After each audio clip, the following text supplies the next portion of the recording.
Ցայք հեռուստաընկերության եթերում Մեդինֆոյի հերթական թողարկումն է, բարև ձեզ։ Այսօր տաղավարում հյուրընկալել են Գյումրի բժշկական կենտրոնի նյարդաբանության եւ կաթվածի բաժանմունքի ղեկավար Ժորա Բաղդասարյանին։ Բարև ձեզ, բժիշկ։ Բարև ձեզ։ Շնորհակալ ենք, որ հյուրընկալեցիք մեզ։ Ես եմ շնորհակալ, որ կրկին հյուր եք կանչել։ Բժիշկ, այսօր ուզում եմ մի փոքր շեղվել, նյարդաբանության եւ կաթվածի այդ թեմայից եւ հիմնականում խոսել գլխացավերից, ինչպես ասում են, գլխացավերը ժամանակակից աշխարհի լուր համաճարակն է։ Եվ այսօր կցանկանայի, որպեսզի կոնկրետ հենց գլխացավերի ախտորոշման մասին խոսեինք եւ բուժման հիմունքների։ Խնդրեմ։ Իրականում գլխացավերը մեծամասամբ նյարդաբանների պատասխանատվության մեջ են, այսպես ասած, այնպես որ ճիշտ է կաթվածից շեղվում ենք, բայց նյարդաբանությունից չենք շեղվում։ Սիրով խոսենք գլխացավերի մասին, որովհետև դա կարևոր խնդիր է։ Հիմնականում ինչ նշաններ կան, ախտանշաններ, որոնցից կարելի է, չասեմ վախենալ, բայց այնուամենայնիվ դրանք կարող են ազդակ հանդիսանալ որևէ վտանգավոր հիվանդության։ Գլխացավերի մասով եք հարցնում։ Շատ դիպուկ հարց եք տալիս եւ բժիշկի խնդիրը ի սկզբանե, երբ որ իրեն դիմում են գլխացավի գանգատով, հասկանալն է, տարբերակելն է, արդյոք այդ գլխացավի տակ թաքնված է որևէ վտանգավոր հիվանդություն կամ վիճակ, թե ոչ։ Այսինքն մեր առաջնահերթ խնդիրը հենց դա է, ի սկզբանե այդ հարցին պատասխանել, որովհետև գլխացավերը լինում են բարորակ ընթացքով գլխացավեր, մեծամասամբ հենց այդպես էլ լինում են, այսինքն որևէ լուրջ կյանքին սպառնացող խնդիր չկա, եւ լինում են գլխացավեր, որոնց տակ լուրջ խնդիրներ են թաքնված,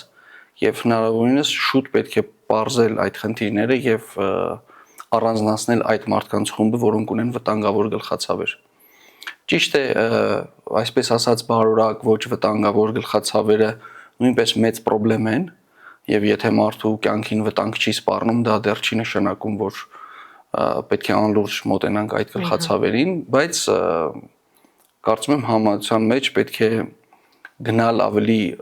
խիստ այն գլխացավերի հետևից, որոնց տակ վտանգներ են թաքնված։ Ինչպես տարբերակենք։ Եթե բժշկության մի փոքր դասակարգումից սկսեմ, հետո անդրադառնամ կոնկրետ ձեր հարցին, բժշկության մեջ գլխացավերը բաժանում ենք առաջնային եւ երկրորդային գլխացավերի։ Առաջնային գլխացավերը դրանք հիվանդություններ են, որոնք որ առանձին հիվանդություններ են։ Այսինքն գլխացավը հենց ինքը իրենով առանձին հիվանդություն է համարվում։ Օրինակ, միգրենը, շատերս լսել ենք, լարվածության տիպի գլխացավերը, կլաստերային գլխացավերը, սրանք առանձին հիմնականում գլխացավով ուղեկցող առանձին հիվանդություններ են, որոնք որ քրոնիկ բնույթ են կրում եւ այս դեպքում լուրջ կյանքին սպառնացող վտանգներ չկան։ Այս հիվանդությունները կյանքի որակի վրա են ազդում հիմնականում։ Մանավանդ իրենց քրոնիկ ձևերը, հաճախ կրկնվող բարդ ձևերը լուրջ կյանքի որակի վրա ազդեցություն կարող են թողնել։ Իսկ երկրորդային գլխացավերը դրանք հիմնականում այլ հիվանդություններ են, որոնց սիմպտոմներից մեկը նաև գլխացավն է։ Օրինակ, ասենք սուբարախնոիդալ արյունազեղումը, սպոնտան սուբարախնոիդալ արյունազեղումը, երբ որ ուղեղասնուցող անոթներից մեկի վրա լինում է անևրիզմա, արտափքում, որը պատռվում է եւ արյունազեղում է տեղի ունենում եւ դրա առաջին նշանը, ասենք, ուժեղ գլխացավն է։ Այս դեպքում գլխացավը հանդիսանում է սուբարախնոիդալ արյունազեղման որպես սիմպտոմ։ Մեր խնդիրը հենց ի սկզբանե առաջնային, երկրորդային գլխացավերը իրարից տարբերակելն է լինում։ Եվ եթե մենք տարբերակում ենք, արդեն խորանում ենք ենթատեսակների մեջ, ենթադրենք, եթե առաջնային գլխացավ է, այդ դեպքում որ տեսակն է, միգրեն է, թե լարվածության գլխացավ է, եթե միգրեն է, ապա միգրենի որ ենթատեսակն է, այսպես գնալով ավելի նեղանում է եւ գնալով կախված բժշկի մասնագիտացումից ինքը կարող է հասնել այն ամենանուրբ ենթատեսակին եւ շատ նպատակային բուժում իրականացնի։ Հիմա կոնկրետ անդրադառնամ ձեր հարցին, թե ինչ նշաններ կան, որոնք որ գլխացավերի դեպքում խիստ ուշադրության արժանի են կամ ինչ ուղեկցող նշաններ կան, որոնք որ մեզ հուշում են, որ այդ գլխացավերը կարող են մեծ վտանգ ներկայացնել։ Դրանք բժշկության մեջ մենք հաճախ անվանում ենք կարմիր դրոշակներ, այսինքն հենց այդ նշանը բժիշկը տեսնի, ինքը պետք է զգուշություն ցուցաբերի եւ շատ դեպքերում մենք արդեն նեյրովիզուալիզացիա ենք առաջարկում, այսինքն ժողովրդական ձևով ասած գլուխը նկարում ենք։ MRT կամ կատե հետազոտություն է կատարվում այդ կարմիր դրոշակների դեպքում։ Հիմնականում այդպես է արվում։ Վտանգավոր նշաններից սկսենք նրանից, որ հիվանդները կարող են ունենալ սիստեմային նշաններ, օրինակ ասենք ջերմություն, գլխացավ եւ բարձր ջերմություն։ Դա հուշում է, որ ինչ որ ինֆեկցիայի հետ գործ ունենք։ Իհարկե միշտ չի, որ դա վտանգավոր է լինում, օրինակ հասարակ սուրշնչական հիվանդություններն էլ կարող են ուղեկցվել գլխացավով եւ բարձր ջերմությամբ, բայց պատճառը կարող է շատ ավելի լուրջ լինել, կարող է հարկթային խոռոչների բորբոքում ունենա հիվանդը, սինուսիտներ, ֆրոնտիտներ եւ այլ հիվանդություններ, որոնք սուրշնչական հիվանդություններից մի փոքր ավելի բարդ են համարվում։ Կարող է շատ ավելի բարդ սիտուացիա լինել, երբ որ օրինակ ուղեղի թաղանթների բորբոքում է, օրինակ մենինգիտներ, էնցեֆալիտներ, որոնք կարող են ուղեկցվել գլխացավով եւ ջերմության բարձրացումով։ Այսինքն, երբ որ ուղեկցող սիստեմային որևէ նշան կա գլխացավի հետ, դա մեզ պետք է լարի։ Ուշադրություն պետք է գրավենք այդ հրավիրվի այդ գլխացավի վրա։ Հաջորդ նշանը, օրինակ, որ կարելի է նշել, որ ուշադրության արժանի է, այսպես ասած կարմիր դրոշակը, օրինակ որևէ նյարդաբանական սիմպտոմի հետ զուգահեռ գլխացավ, օրինակ գլխացավ եւ ձեռքի ոտքի թուլություն կամ գլխացավ խոսքի խանգարում, գլխացավ վարքային խանգարում, այսինքն որևէ սպეციფიկ նյարդաբանական նշան, որը ուղեկցում է գլխացավին։ Այս դեպքում էլ մենք հաճախ գործ ենք ունենում ինչ որ սպառնացող խնդրի հետ, դրա համար օրինակ կարող է գլխուեղի ուռուցք լինել, օրինակ կարող է ինսուլտ լինել գլխացավի, եթե ուղեկցում են նյարդաբանական սիմպտոմներով, սա հաջորդ խումբն է։ Այսինքն գլխացավը կարող է հանդիսանալ ազդակ որևէ լուրջ հիվանդության։ Այո, գլխացավը այս դեպքում հանդիսանում է որևէ լուրջ հիվանդության մի առանձին սիմպտոմը։ Եթե կոմբինացիայով են հանդերձ գալիս, օրինակ գլխացավը եւ օրինակ ձեռքի ոտքի թուլությունը, այդ դեպքում այդ գլխացավը դառնում է ուշադրության ավելի արժանի գլխացավ։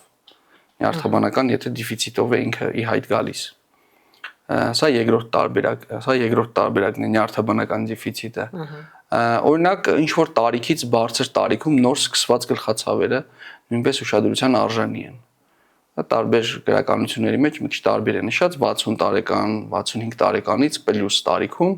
եթե նախկինում չի ունեցել մարդը գլխացավ ու մեծ տարիքում հանկարծակի սկսել են գլխացավեր առաջանալ, այդ դեպքում նորից ուշադրության արժանի են համարվում այդ գլխացավերը։ Այսինքն կան այսպիսի ուղղորդիչ նշաններ, որոնք որ մեզ օգնում են զանազանել վտանգավոր եւ համեմատաբար անվտանգ գլխացավերը։ Երբեմն լինում են դեպքեր, երբ բուժարուն ունենում է գլխացավ, բայց համապատասխան ցավազրկող միջոցը ընդունելով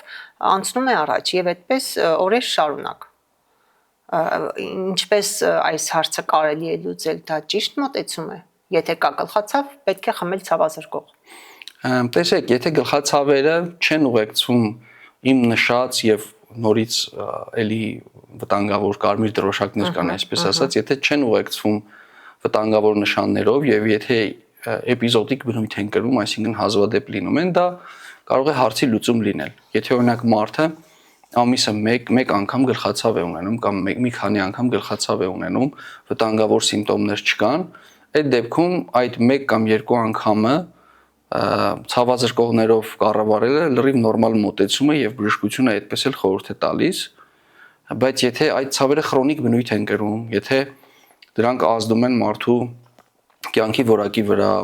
իր կարիերայի վրա, տրամադրության վրա, այդ դեպքում գուցե կարելի է սկսել արդեն պրոֆիլակտիկ բուժում եւ շատ հաճախ այդ պրոֆիլակտիկ բուժումները ցավազրկողներով չեն արվում։ Ցավազրկողները մենք օգտագործում ենք կոնկրետ ցավի ժամանակ, իսկ պրոֆիլակտիկ բուժման ժամանակ մենք այլ խմբի դեղորայք ենք օգտագործում։ Պրոֆիլակտիկ բուժումը օգնում է ավելի նվազեցնել հաճախականությունը գլխացավերի, ավելի ուժը թուլացնել կամ որոշ դեպքերում հնարավոր է հասնել նրան, որ ընդհանրապես պրոֆիլակտիկ բուժման ֆոնին գլխացավերը լրիվ դուրս են գալիս։ Այսինքն կախված գլխացավի հաճախականությունից, տևողությունից, մարդու կյանքի որակի վրա ազդեցությունից մենք ընտրում ենք պրոֆիլակտիկ բուժում անել, թե ուղղակի ցավը հանել ցավի պահին ցավազրկողներով։ Օրինակ նման սիտուացիայի մենք շատ հաճախ հանդիպում ենք միգրենի դեպքում, մեկ էպիզոդիկ միգրենի դեպքում կարող է շատ թեթև նույնիսկ ամենահասարակ, այսպես ասած, ցավազրկողներով մենք այդ հարցին լուծում տանք, բայց մյուս պարագայում մենք կարող ամեն օր հիվանդին տեղ տանք, որպեսզի ծանր միգրենի նոպաներ չունենա հիվանդը։ Երկու մոտեցումն էլ ընդունելի է եւ լինում է դեպքեր, երբ որ մենք երկուսն էլ անում ենք։ Այսինքն համ նշանակում ենք պրոֆիլակտիկ բուժում, համ էլ ցավերի դեպքում խորհուրդ ենք տալիս կոնկրետ ինչ-որ ցավազրկողներ, որպեսզի հիվանդը չտանջվի, այսպես ասած։ Ամեն դեպքում ձեր նշած այդ կարմիր դրոշակ ասված, հա, այդ ախտանիշը, եթե չի հասել բանը դրան, համենայն դեպս ինչ ախտանշանների դեպքում պետք է բուժարուն դիմի բժշկին։ Բացի իմ նշած ախտանիշները, օրինակ գլխացավ եւ քաշի կորուստ։ Ասենք վերջին, չգիտեմ, 1 ամսվա, 2 ամսվա ընթացքում հիվանդը 10 եւ ավել կիլոգրամ քաշ է գցել եւ պլյուս ունի գլխացավ։ Գլխացավ, որին ուղեկցում են մշտական սրտխառնոցներ, փսխումներ։ Գլխացավ, որին ուղեկցում են ինչ-որ վարքային շեղումներ, որոնք նոր են զարգացել։ Կան նշաններ, որոնք որ հուշում են, որ սա ուղղակի գլխացավ չէ եւ պետք է մասնագետ նայի հիվանդին եւ պետք է ավելի խորը հետազոտություններ արվեն։ Հիմնական խնդիրը դա է, որպեսզի բաց թողումներ չլինեն, որպեսզի հիվանդները ավելի ուշ փուլերում օգնություն չստանան։ Օրինակ, տեսեք, գլխացավ, որը կտրուկ է սկսվել, շատ կտրուկ։ Նույնիսկ մարդիկ ասում են, որ ոնց կարծես հարված ստացան գլխին, բայց հարվածի չի եղել, այսինքն կտրուկ միանգամից առաջացած գլխացավ, այդ դեպքում դա վտանգի նշան է, պետք է շտապ դիմել հիվանդանոց։ Մեր հիմնական խնդիրը առաջնային օղակում այդ բաց թողումներից խուսափելն է։ Բժիշկ Բաղդասարյան, կուզենայի մեր թողարկման այս հատվածում խոսել Սյունիքի մարզում բացված, հա, կատվածի բաժանմունքից, որը վերջերս է տեղի ունեցել եւ ինչպես գիտենք դուք այնտեղ ներկա եք գտնվել, մի փոքր պատմեք։ Սիրով, ես կատվածից միշտ սիրով եմ խոսում։ Ձեր սիրելի թեման է սա։ Այո, իմ սիրելի թեմանն է, որովհետեւ կարելի է ասել իմ կարիերայի մեծ մասը ես ներդրել եմ այդ ոլորտում, կարևորագույն ոլորտ եմ դա համարում։ Տեսեք, Սյունիքում մենք մայրաքաղաքից հեռու մարզներ, որտեղ որ կատվածի առումով ծածկույթ չունեինք եւ փաստացի մեր Սյունիքի մարզի բնակիչները չէին կարողանում օգտվել կատվածի պետական ծրագրից զուտ հեռավորության պատճառով։ Եվ մեր համար գերխնդիր էր, որպեսզի Սյունիքի մարզում կատվածի կենտրոն լիներ եւ փառք Աստծո վերջերս մենք կարողացանք հասնել դրան։ Այսինքն հենց նպատակային այդպես Այո, դա կարելի ասել մեր երազանքներ, մեր նպատակներ, որպեսզի Սյունիքի մարզում կատվածի կենտրոն ունենանք։ Հայաստանի Հանրապետության կատվածի խորհուրդը ամեն կերպ տարբերակներ էր փնտրում, որ Սյունիքի մարզում մենք ունենանք կատվածի կենտրոն եւ խնդիրը հիմնականում նրանում էր, որ մասնագետների բացակայությունն էր իմ ամենահիմնական խնդիրը եւ մենք շատ հետաքրքիր լուծում գտանք։ Հիմա բոլոր կատվածի կենտրոններով որոշել ենք հերթափոխով Սյունիքում աշխատել։ Եվ այս հետաքրքիր մոդելը ողջունելի է։ Այո, ներդրվել է եւ ես առաջի հերթափոխի մեջ էի որպես կատվածի վիրաբույժ եւ իմ հետ էր նաեւ Էրեբունու իմ գոլեգան Նյարդաբան, միասին մենք 15 օր անցկացրեցինք Սյունիքում։ Հիմա հերթափոխը հանձնենք մեր Սուրբ Գրիգոր Լուսավորիչ բժշկական կենտրոնի մեր մասնագետներին։ Հետագայում մենք նորից մեր Գյումրու բժշկական կենտրոնի կատվածի թիմից նորից հերթափոխներ են լինելու, այսինքն մեր նյարդաբաններն են մասնակցելու եւ մենք մեր մեծ ներդրումը ունենալու ենք այս կարևոր գործում։ Բացի դրանից ես նաեւ որոշակի ադմինիստրատիվ դեր ունեմ, որպես մարզային արդեն ոչ միակ հատվածի կենտրոնի ղեկավար, մեր մարզային փորձը մենք ամբողջապես ուզում ենք ներդնել, որպեսզի Սյունիքում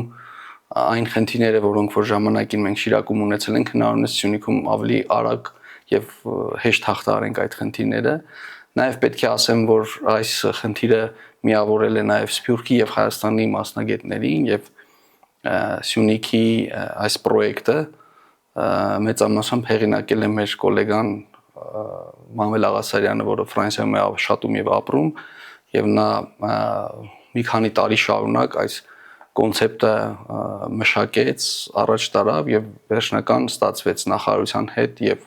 տեղի Ֆրանսիայի կական կենտրոնի ղեկավարության հետ համաձայնեցնել եւ ունենալ արդեն վերջնական պրոդուկտը։ Այսինքն այս գործը միավորել է, կարելի ասել, բոլորիս, թե պետությանը, թե մասնավորին, թե Սփյուռքի մեր մասնագետներին եւ թե տեղի բոլոր կաթվածի կենտրոնների առաջատար մասնագետներին։ Եվ ես իմ համար ուրախություն, հպարտություն է սրա մասին խոսելը։ Իսկ դժվարություն չի առաջացնի այդ հերթափոխով աշխատանքը կամ հեռավար, կառավարելը եւ այլն։ Կառաջացնի, բայց դժվարությունները մեզ երբեք հետ չեն պահել կարևոր գործեր անելու մեր ձգտումից։ Մենք հենվելու ենք մեր փորձի վրա եւ մեր մոտիվացիայի վրա, որովհետեւ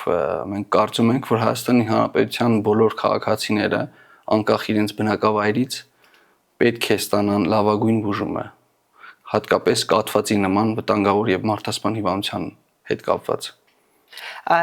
Որքան հիշում եմ, նաև Վանաձորի հետ էիք աշխատում, ճիշտ է, այդ նույն հեռակառավարման մեթոդով։ Վանաձորի մոդելը մի փոքր այլ է, այս պահին հեռաբժշկության միջոցով երկու կենտրոն, մեկը Վանաձորի բժշկական կենտրոնը, մեկը Մարտունու բժշկական կենտրոնը, վերջերս նաև որոշակի բուժման փուլ են իրականացնում։ Վանաձորի կենտրոնը գործում է մեր առաջնորդությամբ, այսպես ասած, մենք ենք ցուցում տալիս եւ տրոմբոլիտիկ թերապիան հնարավոր է իրականացնել Վանաձորում եւ այնուհետեւ մի ժամ խնայելով ավելի շուտ այդ բուժումը սկսելով հիվանդին տեղափոխել Գյումրի, իսկ Մարտունու դեպքում Սուրբ Գրիգոր Լուսավորիչի կաթվածի թիմի մասնագետներն են, այսպես ասած, կուրացիանում այդ փուլը եւ Մարտունում հիվանդը կարող է ստանալ տրոմբոլիտիկ թերապիան եւ տեղափոխվել մայրաքաղաք Սուրբ Գրիգոր Լուսավորիչ բժշկական կենտրոն։ Այսինքն այստեղ մենք գործ ունենք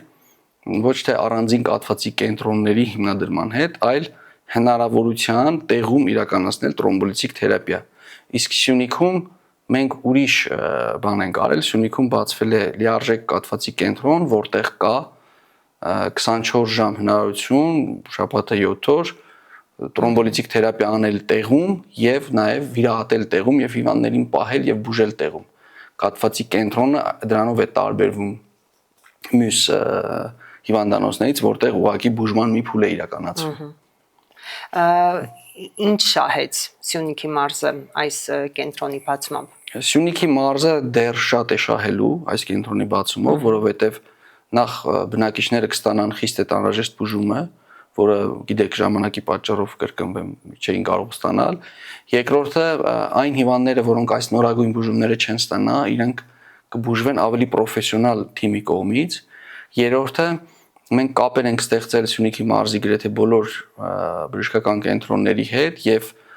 ընդհանուր առմամբ կաթվածի բուժման ոլորտում մենք կունենանք որակի շարունակական աճ բոլոր կենտրոններում եւ նաեւ մենք ջանքեր կդնենք պրոֆիլակտիկայի ուղղությամբ, որովհետեւ շատ աշխատանք ունենք նաեւ պրոֆիլակտիկայի ուղղությամբ կատարելու, որպեսզի հիվանդության ընդհանուր մակարդակը իջացնենք։ Քանի որ կաթվածը ասում են, չէ, հենց ժամանակի հետ է կապված կոնկրետ, այդ ժամանակը պետք է շահել։ Այս վերջին տարիներին Գյումրի բժշկական կենտրոնի ձեր բաժանմունքը ինչ թվեր, ինչ ցուցանիշներ ունի, որը կարելի է ձեռքբերում համարել։ Մեր ցուցանիշները միշտ մոնիտորինգի են ենթարկվում, որովհետև այսպիսի խոսք կա, որ ինչը որ չի չափվում, հնարավոր չի վերահսկել, եւ մենք դա շատ լուրջ ենք ընդունում եւ մենք մեր ցուցանիշները միշտ մոնիտորինգի ենք ենթարկում եւ որտեղ որ տեսնում ենք բացթողումներ կան, մենք ակտիվ աշխատում ենք այդ ուղղությամբ, մենք չենք սպասում, որ ինչ-որ մեկը մատնացույց անի մեր թերությունները, մենք ինքներս մոնիտորինգի միջոցով փորձում ենք խնդիրները շուտ վերհանել։ Ընդհանուր առմամբ մեր ցուցանիշները համադրելի են միջազգային ցուցանիշների հետ, դա շատ ուրախալի է, բայց պետք չի թուլանալ եւ մեծամտանալ, միշտ ուղղելու, լավարկելու տեղ կա։ Հիմա մենք թե մեր հիվանդների թիվն է աճում, թե արդյունքների մեջ են փոփոխություններ լինում։ Ընդհանուր առմամբ կարող եմ ասել, որ դինամիկան խիստ դրական է։ Խնդրում եմ սխալ չհասկանալ խոսքս, որ հիվանդների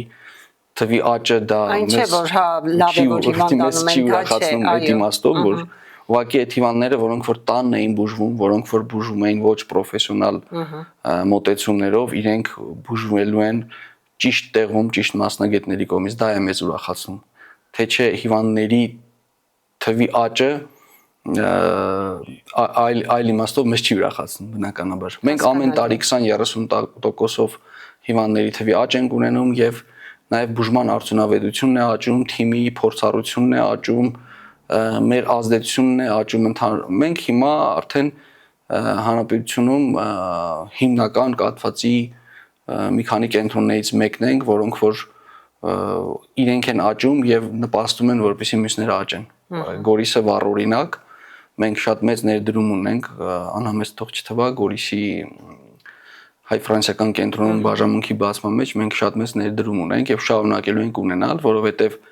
մեր մարզային ունիկալ փորձը մենք չենք ուզում մենակ մերը լինի, մենք ուզում ենք կիսվենք նաեւ մեր գոլեգաների հետ։ Ապահովագրության այս համակարգի ներդրումը ինչ ազդեցություն ունեցավ։ Հիմնականում դրական ազդեցություն ունեցավ, որովհետեւ ավելի շատ մարդիկ պետական ծածկույթի տակ հայտնվեցին, այսպես ասած, նկատի ունեմ վճարման համակարգը, այսինքն հիմա կարող եմ ասել, որ պրակտիկորեն 10-20% հիվանդներ կան, որոնք որ այս կամ այն չափով պետական պատվերի մեջ չեն հայտնվում։ Մնացած 80-90% հիվանդները հիմնականում պետական պատվերի տակ են հայտնվում, նաև 65+ այս համակարգի ներդրումից հետո եւ ընդամենը 10-20%-ն է, որոնք որ համավճարով են բուժվում, իսկ համավճարը այդքան մեծ գումար չի կազմում, այսինքն համավճարի պարագայում էլ պետությունը մեծ մասնակցություն ունի։ Այսինքն բուժարունների ֆինանսական բեռը թեթևացվել է այս ամենով։ Իհարկե, եւ այս process-ը շարունակական է լինելու եւ ես վստահ կարծում եմ, որ